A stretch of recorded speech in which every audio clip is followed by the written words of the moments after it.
Hello, everybody, and welcome. Now we're live. Believe it or not, I just did I was doing a practice run. That's what I was doing. Sorry to keep you waiting, but here I am, learning how to stream. I'm a member of the P35, the M35 49 demo. This one right here. This demo is not very good at streaming, not totally up to speed on the latest technology and how to use it. So sorry for being late. I was talking to myself for a good 15 minutes there, but that's fine. It gave me some practice. I guess I can reveal now.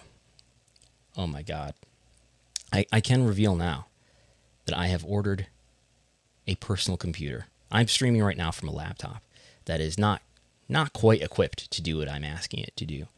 And I have now ordered a personal computer with a great deal of advice from Phil Chertok, who people may know from Post Wrestling. So I'm going to get a PC that will be even better at streaming, and we'll really be able to open up the Excel spreadsheets if need be and talk through them. As maybe I'll do this more regularly. I'm hesitant to say I'll do it weekly, but yes. I'm Brandon Thurston, broadcasting live from Buffalo, New York. Thanks for joining us. We're going to talk about the TV ratings this past week, and we've got a Rampage number that came out on Monday. We've got an AEW rating that came out this afternoon, which are really the things that people react strongly to on social media, at least. We've got Raw and Smackdown and NXT numbers as well that are new since the last time I talked about ratings in a public audio / visual setting. So the Dynamite number that just came out, 975,000 viewers total, just under a million for the second week in a row. In the key demo, 447,000 viewers. That is the total viewership is basically equal to what it was last week. The 18 to 49 is down 2%. Let's look at that in a graph form. There's total viewership basically equal, less than a 1% difference there. 18 to 49 is down 2% from last week. And if you prefer a demo rating, this was a 0.35 in the demo. This orange dot, this lonely orange dot here, is the newly debuted AEW Rampage, which is a 0.31 in the demo. Just under 400,000 viewers in 18 to 49. 18 to 34. Oh, wow. I did not even realize this. I'm experiencing this for the first time. In 18 to 34, in the younger half of the key demo, Rampage equaled. Let's look at that in table form. 18 to 34. 153 exactly equal. Oh, wow. So I didn't even know this. I spent an hour preparing, looking over the spreadsheets, writing up the report for Patreon, trying to prepare myself, making sure that this PowerPoint is ready for you all. And I did not even realize this. So you're getting a live ratings reaction from me here. 153,000 viewers in 1849, exactly equal AEW versus Dynamite. So that's interesting. That's just sort of the overview on what Dynamite did. Let's jump ahead here in my slides. We'll go back in a moment, though, and look at what the competition was. Showbuzz Daily has come back to life. Showbuzz Daily posted its first chart since the middle of May. I think May 11th or May 12th was the last day that Showbuzz Daily was posting ratings information, and then over the weekend they posted a hand coming out of a grave, and now they're posting on a daily basis apparently with the exact same information. Nothing's changed. All the same demos in the top 50. The two demos in the top 150, below 50. The same broadcast tables, but here it is. Who won on cable? Not AEW. AEW ranked number 4 among cable originals. There's no Big Bang Theory here. We don't know where Big Bang Theory landed. I know that's what everybody's here for, the wrestling ratings and the Big Bang Theory ratings, but we don't have that. Big Bang Theory does very well in 1849, believe it or not, if you don't already know. But this is only cable originals. That's what Showbiz Daily has always reported, is cable original programming, so not reruns. And what I do is I take, this is an image now that Showbiz Daily posts. They don't publish this in a text form. The 150 they do, which is only 1849 and P2+. P2+ is total viewership. So there is text for the 150 in those 2 demos. But if you want all these other demos, you'd have to, what is this, 9 demos I think there are? 1, 2, 3, 4, 5, 6, 7, 8, 9. 9 times 50, that's almost 1,000. No, wait, that's almost, what's 10 times 50? That's 500. So there's almost 500 data points here that you would have to manually transcribe. There's another, I don't know how many, maybe 100 here in broadcast. So what I wanted to do is I wanted to get this data together and say, yeah, it's nice that we have this cable chart and this separate broadcast chart, but I'm interested too in, what affects a given wrestling program is not just the cable programs, but the broadcast programs as well. So it'd be interesting to see all of this data ranked in one table, one spreadsheet. So I have a Magic Python script that does this. It reads the images, and it uses, I think it's called OCR, right? I forget what OCR stands for. The R stands for reader. It takes OCR software, and it converts the text in the image to actual text, dumps it into a CSV file, merges the 2 CSV files together, ranks it by P1849, and here we have it. This took me a long time to build it, and I had built it. I pretty much had made it right before Showbiz Daily stopped updating, and I felt like all of my work was for nothing. But now Showbiz is back, and now I can use it for this. So what you see here is everything that is highlighted in blue. Optical character recognition. Thank you, Ryan. So it's not reader, it's recognition. What you see here, everything highlighted in blue is a program that went against AEW or went against whatever wrestling program I've got in this table at the moment. Here is AEW. This should be highlighted in yellow. In the future it will be. But here's AEW where my mouse is. So everything that's in blue went against it in either 8 or the 9 o'clock hour. Everything in white was somewhere else, right? So what we have at the top, leading in 1849, is Big Brother on CBS with a huge lead over everybody with a .90 in the demo. And since I know what the universe size is, the universe for 1849 is that, 1294.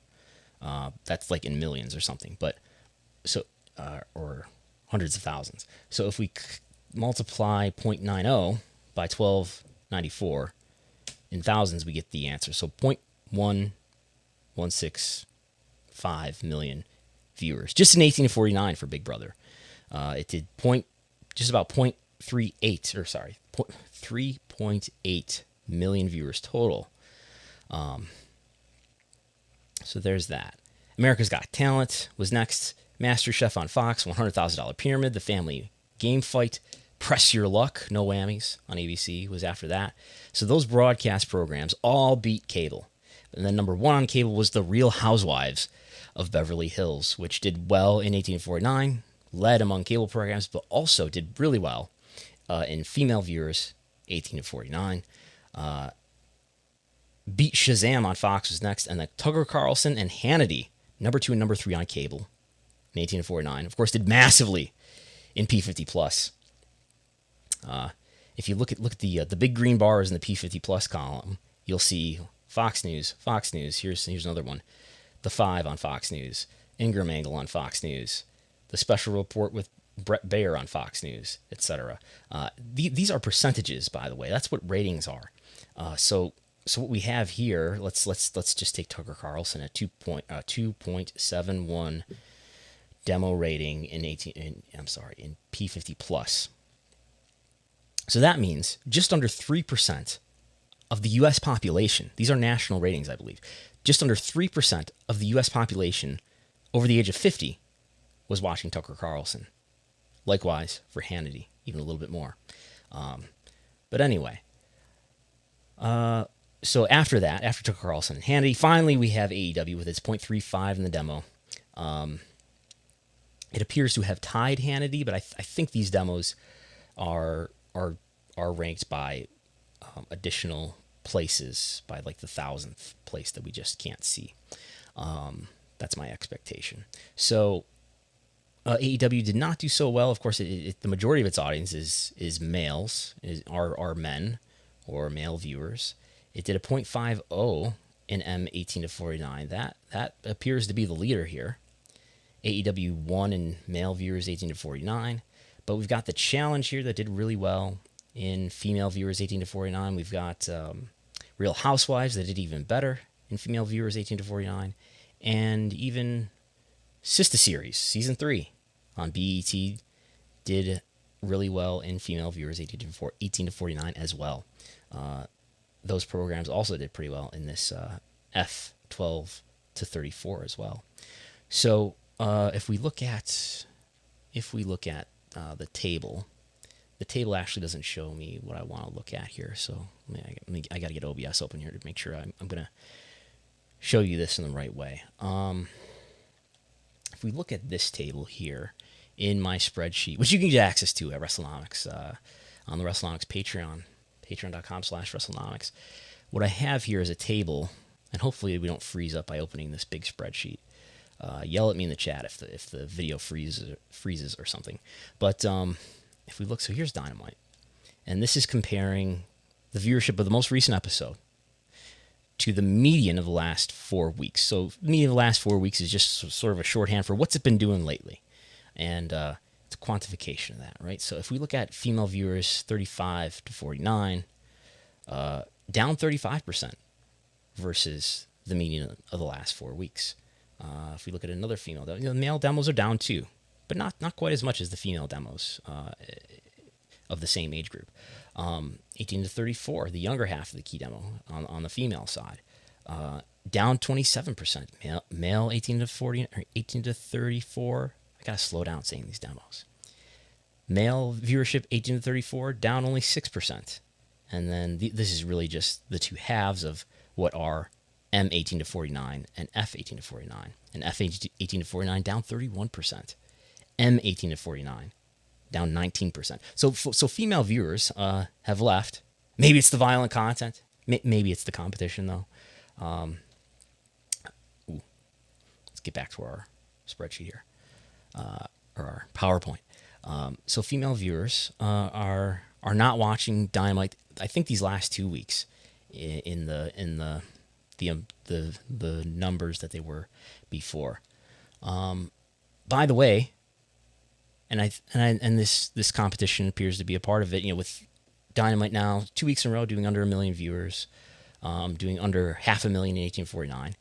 Raw and SmackDown are beating AEW in every demo, whereas before the margins were pretty close and Dynamite was winning in some weeks with male viewers 35 to 49. That is not the case right now. This is comparing the most recent episode of AEW Dynamite. So last night's against NXT, against Raw, against SmackDown. Of course, AEW is blowing away NXT, but Raw and SmackDown, it's got pretty wide margins compared to what it's been lately. Just 2 weeks ago, there was just a 6% difference between Raw and Dynamite in 18 to 49. Not total viewership, but in 18 to 49, there's only a 6% difference. Not the case this week. A 60% lead Raw has over Dynamite. But the 6% difference was leading me to bring up that, hey, Monday Night Football is not that far away. Second week of September, Monday Night Football starts, and that takes, last year it took a 7% bite out of Raw. Some weeks or some years it takes a lot more. So it appeared, I was saying that, if you got CM Punk and you've got Daniel Bryan, maybe you've got some momentum as well, that Dynamite could be beating Raw in September in 1849. It's more questionable now. But then again, we may be, who knows what happens when CM Punk debuts, presumably this Friday. And at some point, I expect Bryan Danielson will debut as well. Maybe on that Arthur Ashe show on I think it's the 22nd of September. But the smallest margin here between WWE main roster shows and AEW looks to be male viewers 18 to 34 on Friday. SmackDown only had a 14% lead. But male viewers 12 to 34. Raw had a 28% lead. These are more healthy margins than we've seen in the past. There's the total viewership line chart, where you can see Rampage did a number that's in the neighborhood of what NXT does. We've got preemptions pulled out here in the case of NXT, but not in the case of Dynamite. I need to fix that. My mouse has frozen. Maybe my batteries have died. Oh, there it goes.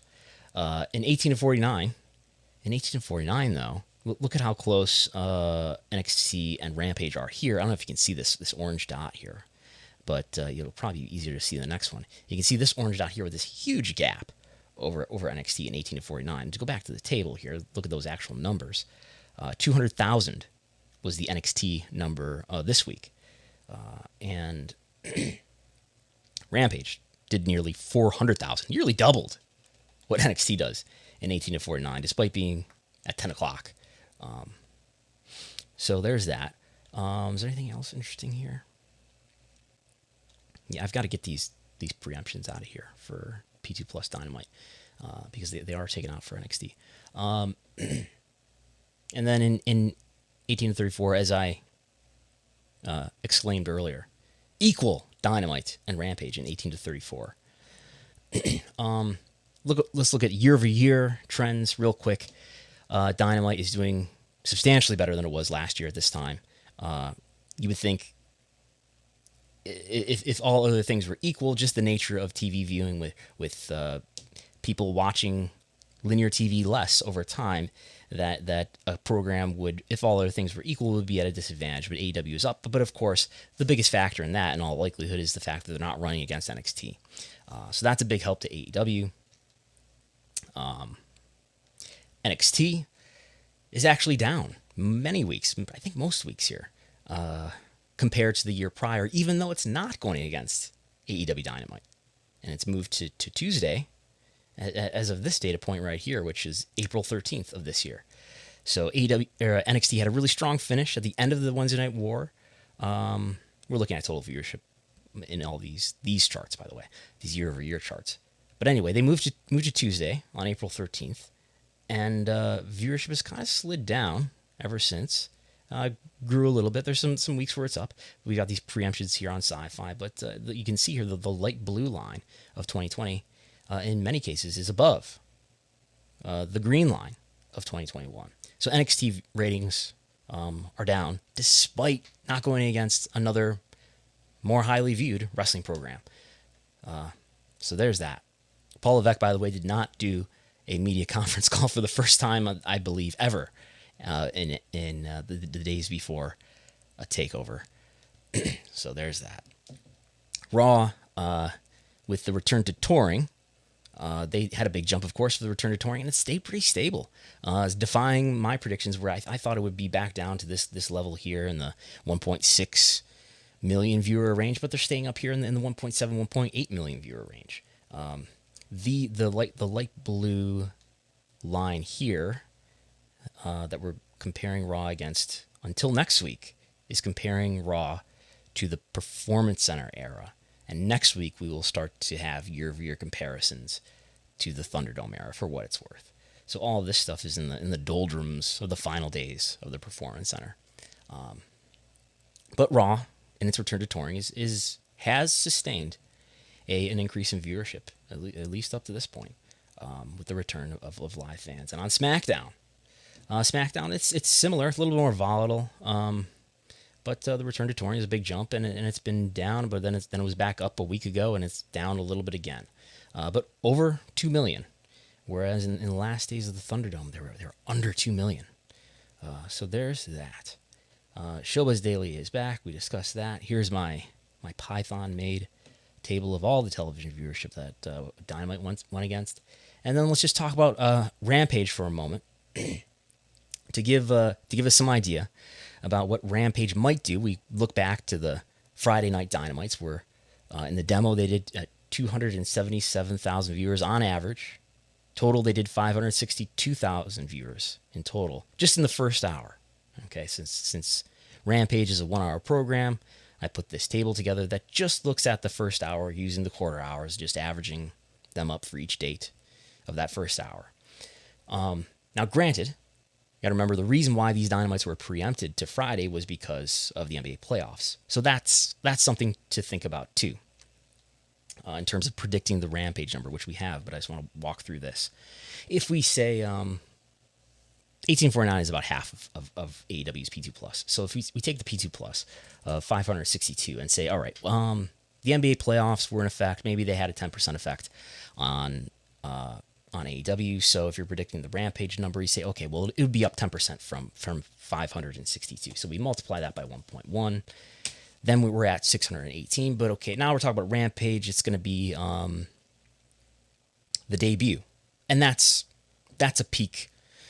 That's a peak thing that's going to, make the program more highly viewed. So maybe that's worth another 20% increase. So if we multiply that by 1.2, we get a number that is very close to the actual total viewership of Rampage. 740,000 viewers total. And if we just split that in half, we would have gotten 370,000 viewers in 1849. But it did better than that by a little bit. 396,000 viewers in 18 to 49. So there's that. That's how I should have done the prediction. I predicted something else, something lower. If we look at quarter hours for Dynamite, remember, just a 1 hour show here. There's no 8 quarters here. There's only 4 quarters. And total viewership in 1849 are pretty consistent. Notice the chart here, its lower bounds doesn't start at 0. It starts at 200. So that would make this line graph look even more volatile, one would think. But these are pretty straight lines.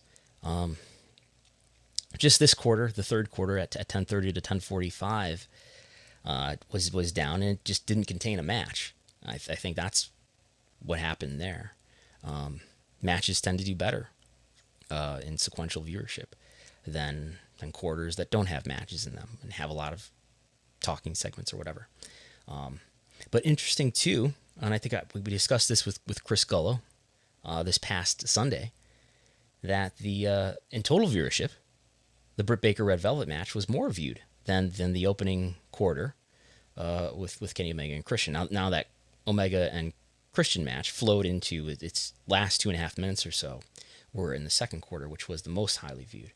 But it's not as if just by virtue of being later in the night, the later you go in the night, especially past the 10 p.m. hour, you're just gonna have more people tuning out. One would think, just because it's getting late and people are going to sleep or whatever.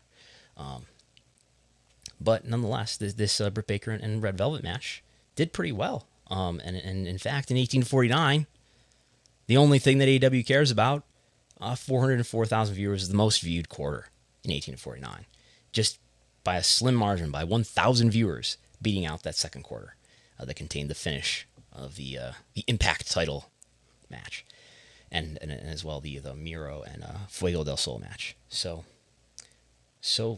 that's pretty good. It's consistent viewership, and I think it says something for the success of the segment, and maybe the drawing power. That's what everybody wants to hear, right? The drawing power of Britt Baker and Red Velvet. So there's those things. How long have I actually been streaming for? 20 some odd minutes. If you got some questions, feel free to throw them in the chat, because I got one more thing to just talk about real quick, and then I'll answer some questions if I can. Let's talk about CM Punk, and let's look back at what were the TV ratings like in that 2011 Summer of Punk, where he does the pipe bomb promo, and then I think it's 2 weeks go by. I'm going to show you in a minute. I think 2 weeks go by, and then you got the Money in the Bank match. I was not watching in real time. I remember hearing about this. I was not watching WWE programming at the time, but and I remember hearing about it. I remember hearing about the Money in the Bank, and that maybe the Punk was going to, leave WWE or whatever. And but I watched the match after the fact, I think on like the CM Punk DVD, and I was blown away by the match. But anyway, and obviously I was aware of the buzz around the promo. But let's look at the W Raw TV ratings. Okay, he did the promo, not on SmackDown, but on Raw. And we've got, thanks to our friend Corey, we've got the P2 Plus.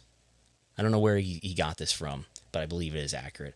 I have no reason to doubt these numbers. That we got the P2 Plus. So in the past, I've only really seen, going back this far in time, I've only really seen TV ratings. And I think those would be cable ratings. So there'd be a rating based on the number of homes that this channel is available in. But anyway, this is total viewership. The same sort of metric that we talk about today, that we just talked about a minute ago. Total viewership. People over the age of 2. And the pipe bomb promo, you can see the trends here, where it's somewhere in between 4.5 million and 5.5 million viewers. That's where Raw is living. Pipe bomb promo happens. They do a normal number. The next week is the 4th of July, and it does a low number, which it has been doing in recent years as well. SmackDown and or Raw have really been down. I think the record low right now is, which was just this past July, was a date that was very close to, or maybe even on. No, I think it was just very close to 4th of July. But anyway, the following week, July 11th. So this was a 3-week lead. But anyway, July 11th, it's up from this really low number on July 4th, but it's the lowest one since at least since before May. And then you've got the post Money in the Bank episode, and it does a decent post pay-per-view bump. We're up to 5.3 million viewers. But then it's sort of just back down to the normal level. We got a little bit of a jump here on August 15th, and it's just sort of slowly slides, and then we're getting into like NFL competition territory with Monday Night Football.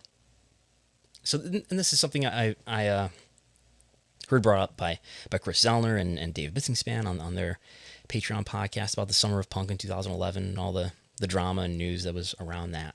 That this wasn't really a ratings success, and it wasn't, I don't know if I would call it a ratings failure either, but it wasn't as if the pipe bomb promo happened and viewership exploded, I guess is my point. And at a time like this, now we're actually 10 years. This is more than 10 years ago, if you want to feel old for a minute. We're now at a point where it certainly appears that CM Punk is going to return to pro wrestling after not being around pro wrestling since 2014, and we're trying to consider what was CM Punk's drawing power. We got Roman Reigns out here today, right, doing an interview with Ariel Helwani saying he wasn't as over as he thought he was or whatever. Is the Rampage number gonna pop a big number? I think we're at a point here. Let's talk about this first. Let's do a Rampage prediction. Then I'll talk about to what degree CM Punk might be a draw. So if we look at the Rampage last week, and if we figure maybe there's a 10% bump to be had here, 10 to 15, I would think is what's to be had here. So let's do 740 times. Let's do 10. 814,000 viewers, and if we just slice that in half, we're at about 400,000, which is what it did this week. I don't know. And maybe on the high end, if I really want to be bullish about it, I could say 20% bump over last week, and I divided instead of multiplied. Then you'd be at 888,000 viewers. I wrote in the report here that today that it's possible that the Rampage number might be bigger than the Dynamite number, but I don't know. Let's look at that number for 1849 and multiply that by 20%. Well, we're still at 475,000.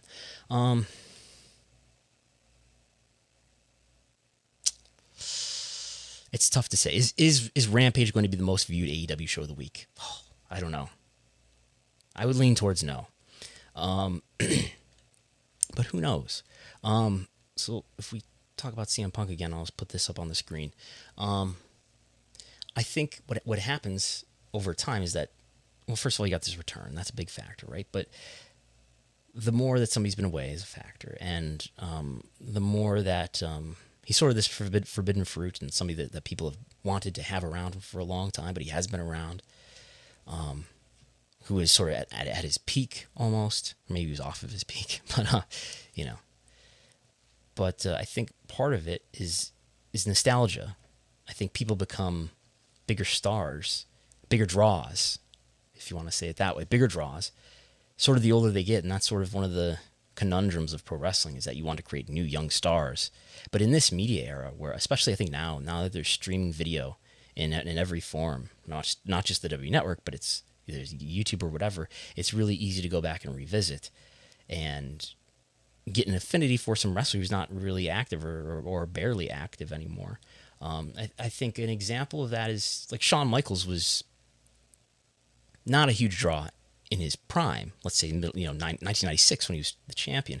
Shawn Michaels was not this huge draw as much as he was a bigger star later when he was well into his 40s. As you had all these kids now who were becoming adults and had more spending power, and they thought of Shawn Michaels as their childhood hero, or somebody that they really thought fondly of and had nostalgic feelings for, and he was becoming active and still having big matches in the 2000s. I think there's going to be something similar here for Punk, where it's on an AEW scale and not a WWE scale, so it'll be different. I'm tempted to say that he'll be a bigger draw now than he ever was before, because of the time that's passed and just the sort of the availability of media that's allowed people to remember him. So I don't know that he's going to be as, if he was returning in an ideal situation in WWE, I would be really confident to say, he's going to be a bigger draw than he ever was in the prior era. But on an AEW scale, it'll be different. But yeah, I think I would lean towards Rampage doing marginally below what Dynamite did yesterday. So that means 800,000-ish. I wrote something else in the Patreon post, but 800,000-ish, maybe in viewership, and about half of that. So just over 400,000 in 18 to 49, which everybody wants the demo rating, probably, right? And I'll get to questions in 1 second here, but let's say I don't know, whatever I had on the calculator a moment ago, but let's say 840, divide that by 2, 420, and divide that by 1294, and we get a 0.32 in the demo. So there's that. I could be wrong though. Maybe we'll be blown away. So there's that. So I will scroll through the chat now and see if there are questions. So if you have questions, feel free to throw them into the chat. There's a lot of chat to scroll through. Let's see here.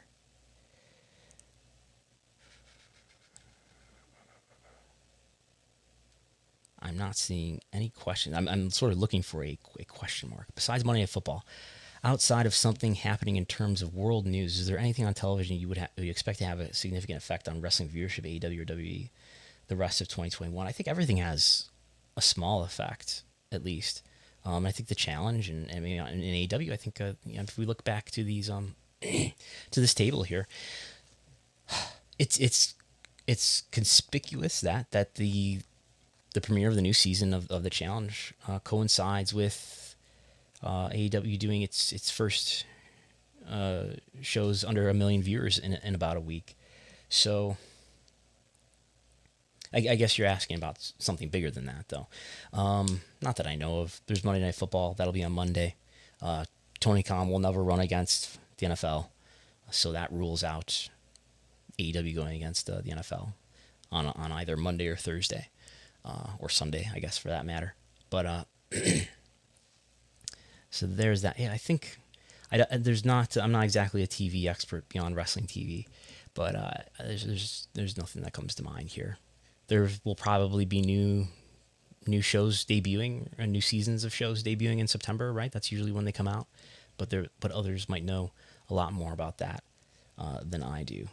So yeah, that's all. And news is something that could pop up. You never know when there's going to be a big news story, and that has seemed to have more of an effect on AEW.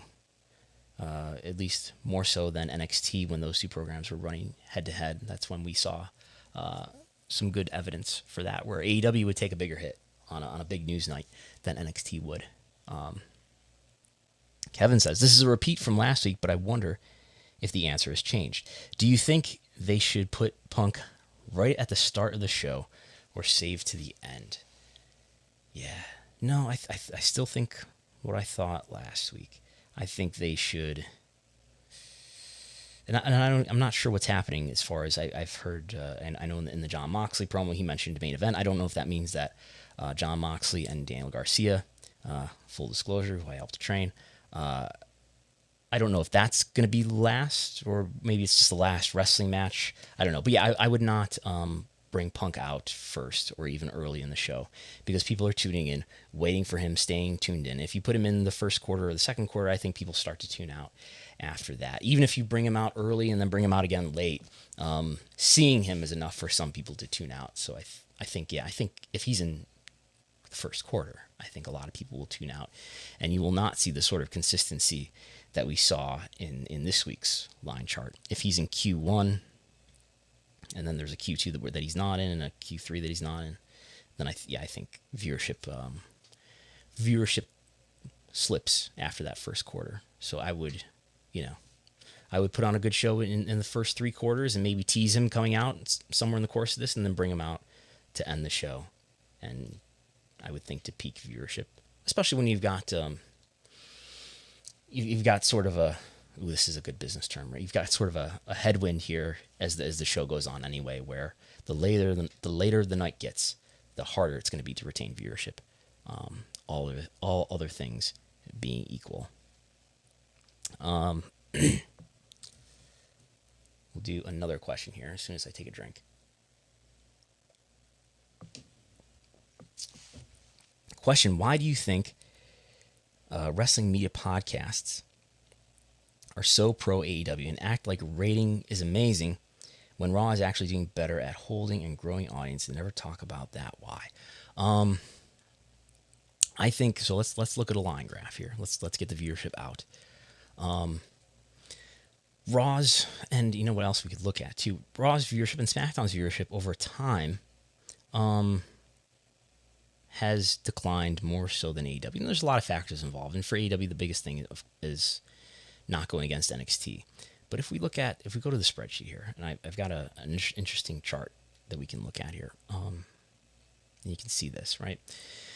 So this is the median viewership for the last 3 months. And we can look at this in a more long view too. And maybe we'll look at that in a minute. But this is just the last 3 months. And we're now most of the way through August. This excludes preemptions. So there's no sci-fi preemptions here. There's no Dynamite preemptions here. There's no FS1 for Smackdown here, even though it's not relevant to this period of time. And what we see here is small growth year over year in July and August for SmackDown. Small declines in June and July for Raw. A small margin of growth for Raw, but a huge margin of growth for AEW. This is in total viewership. Meanwhile, NXT down, despite not going against AEW. If we look at 18 to 49, it's a similar story. It's slightly different for Raw, where Raw is down year over year. Even in August, even in this month, where they're back on tour.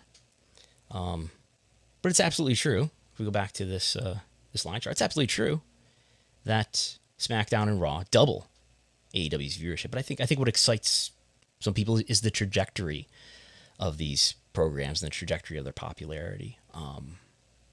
And I think a lot of people, in their personal taste, enjoy the Dynamite show, enjoy the AEW shows more so than they do the WWE shows. Not that there aren't people who love it, WWE.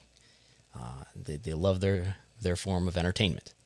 But people enjoy these shows, and wrestling fans often enjoy the AEW shows more so than the Raw shows, at least people who have podcasts and who write about it.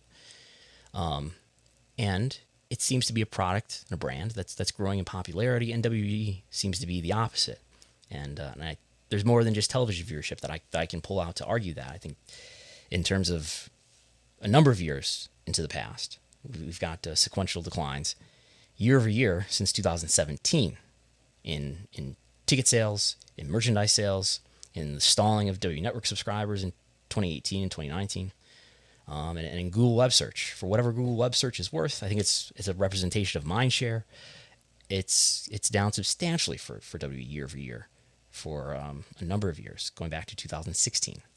So it's I think it's an exciting phenomenon that WWE has a competitor that's much smaller in a number of areas, including revenue. It's a fraction. AEW generated, I would estimate, somewhere around $60 million of revenue in 2020. WWE generated $1 billion, right? So more than 10 times the revenue.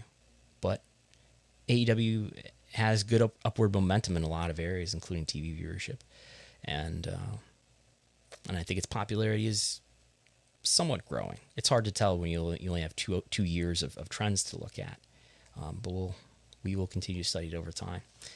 It's exciting to see the wrestling business become more competitive after 20 years of not so much. Any other questions? Let's see here. Do you agree with them pushing Punk out on Rampage as a promotion for the second show instead of a Dynamite where they get the most viewership? I think it's a good idea to put it on Rampage, on a show that really needs to be not just a B show. It needs to be, I think, the splitting of the rights of Raw and SmackDown are a lesson that you can get something like, I think the Hollywood Reporter reported that the 2018 TV deal, which is the TV deal Raw and SmackDown are now under, WWE is going to get something like $370 million, $350 million a year to sell both Raw and SmackDown at NBC Universal. But then Nick Khan helped them split the TV rights and to sell SmackDown on the open market, and ended up selling it to Fox so that they got $265 million a year for Raw and $205 million a year for SmackDown. That combines to be $470 million a year. So they got probably about an extra $100 million a year because they split these rights and they had two flagship shows. Dynamite is doing about half the total viewership, getting close to the 18 to 49 viewership of Raw and SmackDown, and they have about a quarter or less than a quarter of the TV rights value. So AEW, I think, is in a good position to grow its TV rights fees in the future and the next round of deals in, say, 2024. But it would be even better if they had two highly viewed properties that they could sell instead of just one. Again, that is the lesson of the 2018 TV rights deal for SmackDown. And not just that, but what WWE did with SmackDown before 2018 in terms of in 2016 splitting the roster again, which I as a fan hated, but they split the roster again and made SmackDown, that was just kind of a B show, into something that had more exclusivity to it, and it had it had more importance to it and made people watch it more. And they moved it up around to different time slots and better networks on the USA Network from Sci-Fi and off of Friday to Thursday, and they improved the viewership too. So there's that.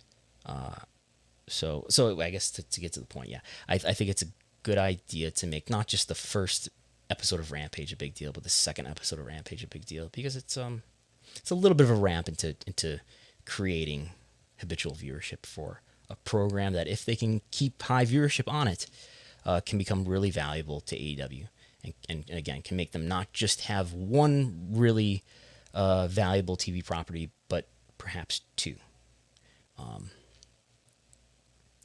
Regarding the return of Showbiz Daily, is there any truth to the idea that AEW mentioning the site on 5/11 on the 5/11 show had something to do with them losing their Nielsen data? I have no idea. It is a coincidence that I think it was the first week that that AEW Dynamite had finished number one in cable viewership. And in fact, if I have the Showbiz Daily site open, so if we go, and they are retroactively putting some dates on here, but if we go to is it the May 11th episode? If we just go back a page here, as people watch me go through the internet. So Tuesday, was there a Wednesday here? Where's the Wednesday? Or maybe it was the week before that. Was it the 5/11? Was it the week before? Because if I go to, let's see here. If I go to 5-5, is this where they were number one? Yeah, they were number one here. And was it this graph that ended up, or this table that ended up being, it was on TNT anyway. Literally this image, or an image that looks very similar to this one was on TNT. And then Showbuzz Daily pretty soon stopped being updated. I have no idea. It's possible, but I don't know. Do you think it's good to hold Bryan back until the New York show, or should they pull the plug and get him on TV sooner to keep the buzz up? I think it's a good idea to, if Punk debuts on August 20th and Bryan debuts on September 22nd, that's my belief. If I were to guess, I think it's good to space that out by about a month, and have a really big moment this Friday, and then about a month from that, have another really big moment to sort of recharge the momentum. Kind of in the same way that you're sort of recharging the momentum of, here's the debut of Rampage, and then the second episode of Rampage is in fact even bigger because we've got one of the biggest stars of the era returning. So I think there's a similar effect to be had in terms of, what they're doing, what I think they're doing seems to be the smartest thing. I think to not put them too close together and to sort of unload everything you have in a short period of time, but to sort of space it out and to recharge the momentum. We'll do a few more questions here as we get to, how long have we been going for here? 46 minutes. Do you think WWE's next deal for Smackdown will be on Fox or a streaming service like rumors are saying? I think I was thinking about this today. And one of the really valuable things for WWE is that it's really important for them to be on a high reach platform. By high reach, I mean let's talk about Fox. Fox is in something like 100 million U.S. homes. Anybody with an antenna can pick up Fox. You don't have to have cable necessarily to pick it up, even though that's the way that most people almost certainly watch Fox is through their cable or satellite system. So 100 million homes, and the viewership is over 2 million people. And the reason why you want to have a high reach platform and get a lot of people to watch your show, not just because it makes your TV partners happy, and that's what you're there for, is to help them sell ads with a large audience. But when you're WWE, you've got a lot of other businesses, including a ticketing business, including merchandising business, including a streaming service that you want to push people to for your peak events that used to be called pay-per-view events. It's really important that you're on a high-reach platform that a lot of people have access to. That said, if WWE goes to Amazon Prime or Apple TV, I know Amazon Prime is in a lot of homes because a lot of people have Amazon Prime. More people have Amazon Prime than own a pet in the United States, I think is the statistic. But how many people actually use Amazon Prime Video on, let's say, a weekly basis? It's probably pretty low. I'm sure it's very low relative to the actual subscriber base. My point is, I guess if SmackDown goes to a streaming service that only has a few dozen people using it on an average weekly basis, I don't know if that's the best thing for their business. Maybe things will be different. I think they'll be marginally different by 2023, 2024 when their TV deals are up. But I think the biggest value in getting a streaming player interested in WWE's rights is to scare the hell out of the networks that currently own them, because it'll make them bid more aggressively for fear that they'll lose this property. I don't know. I mean, I could be talked into it, but I don't know if it makes sense for Raw or SmackDown to go to a streaming platform at this point in the history of media, or even in 2024. But who knows?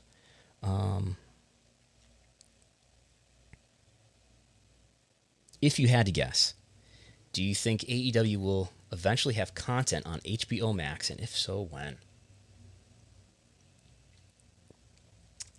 I think it's going to be at least until the Discovery merger happens, which is supposed to be next year sometime, right? I think, and who knows what the landscape looks like then. I wouldn't be surprised if a lot of these streaming services have to bundle together, like I see reports today of possibly Disney and ESPN Plus and Hulu bundling together because Disney owns the majority. It is Disney Plus, and it owns ESPN Plus, and it owns the majority of Hulu. So maybe Disney bundles those services together. Maybe HBO Max and Discovery Plus bundled together. So that's a year away before that merger, I think, begins to happen, right? Something like that. And it's going to be all different decision makers and executives in place at that point. Might have different TV people to deal with for AEW's sake. So what I think is going to happen is at least in the U.S., AEW is always going to work with Warner Media. They're not going to work with anybody besides Warner Media or eventually the Warner Media Discovery merger. I could see AEW being a part of some sort of streaming platform that is a bundle of HBO Max and Discovery Plus. And I don't think AEW will acquire a library anytime soon. I guess I could be convinced that maybe they will sometime in the future, but I don't see AEW taking the risk of acquiring libraries of those like Ring of Honor, who probably is not going to part with their library anyway, or Impact is probably not going to part with their library anyway. These are wrestling companies that have larger parents. So I don't think there's a great deal for AEW to make. It's not like the deals that WWE made with the defunct territories to buy their libraries, where they didn't have much else to do with the library, right? These weren't owned by active wrestling businesses or active media businesses. These in many cases, I think they were just owned by sort of the heirs of wrestling promoters who promoted in the 80s and the 70s and so forth. But my point is, I guess, that AEW has a small library because they've only been around for 2 years, and I don't know that it's going to be worth their while to acquire other libraries, given the relatively small demand and probably high price that they would have to pay for it. So I think it does make sense, though, especially if AEW's popularity continues to grow, that it'll be valuable to a streaming platform to be the exclusive home of AEW pay-per-views. And I think the best way to monetize those events is to continue to sell them a la carte, to sell them, for $50 or something like that. I think that's the best way to do it. WWE broke the system, and they can't go back. They can't put the genie in the bottle, but AEW has not put the genie back. It has not put the genie in the bottle yet, and I think they should never put it in. The best way to make money for these peak events, I think, is to continue to sell them at least 4 times a year, and they could probably even do 6 times a year for $50. But you can still, just like UFC does, have an exclusive home where this is the only place you can get it, and that drives new users to your streaming platform, like it probably does in the case of ESPN Plus with UFC there. Do you predict more overt advertising for Bryan or another surprise? I think you see more overt advertising for Bryan if the Punk TV rating is not as successful as some would think. If it's just barely over what Rampage did, if Rampage this week is only barely more viewers than what it was last Friday, I think then you see pressure to be like, well, maybe it would have been bigger if you advertised them. So let's not do the same thing with Bryan and not advertise them. Let's advertise them and hype it up and drive viewers there. But if it does exceedingly well, why not repeat that strategy, I guess. And if it's somewhere in between, well, then maybe the strategy, the marketing is somewhere in between. So yeah, I think that's all. So thanks everybody for tuning in. 20 concurrent viewers. Thanks for tuning in. Please subscribe to the Wrestlenomics YouTube channel. I'll probably do this again next week. Thanks for everybody for watching. We'll be back with another podcast on Sunday with Chris Gullo in your podcast apps for Wrestlenomics Radio. You can go to Wrestlenomics.com. You can follow me at Brandon Thurston at Wrestlenomics. I got Gullo in charge of the Wrestlenomics Instagram too. Go check it out. There's one new post there. I gotta give him something else to post soon. So, thanks again. Talk to you later.